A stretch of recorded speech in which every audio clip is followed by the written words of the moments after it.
Garibimdi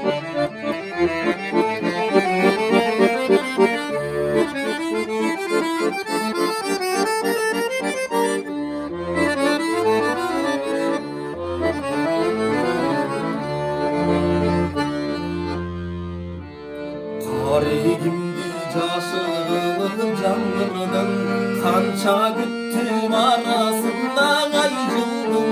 Kakşam cennet kalarımdı bilsem da karanımdı bir göz argıldı.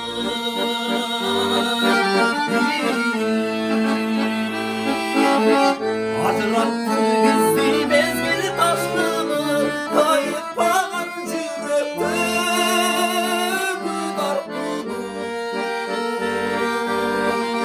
Ben baktım olanlarım kan değil, sen özündü sesin oldu baktım.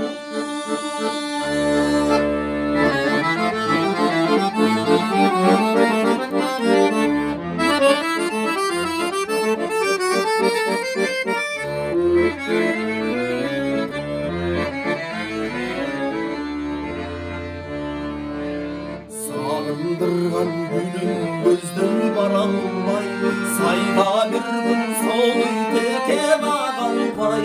Sana benim tanadır gel atam, san okşumun bir da cıldız tabalmay.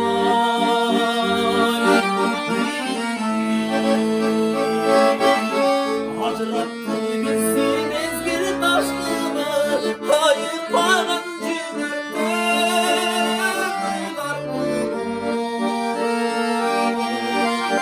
Ben baktım olamadım kan değil, sen özündü sesin oldu baktım.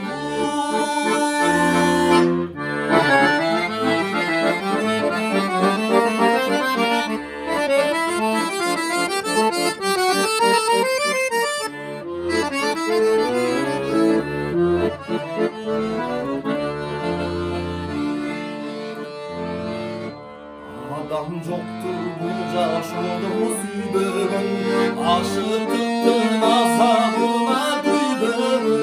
Bekindeki koşsuzluk kaybizeli, bir gezleşmeye ömrümüz bay duydum.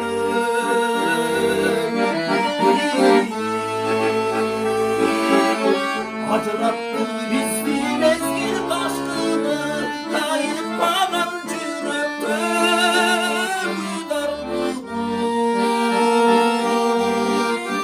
Ben baktım olamadım kan değil, sen özündü sesin oldu baktım.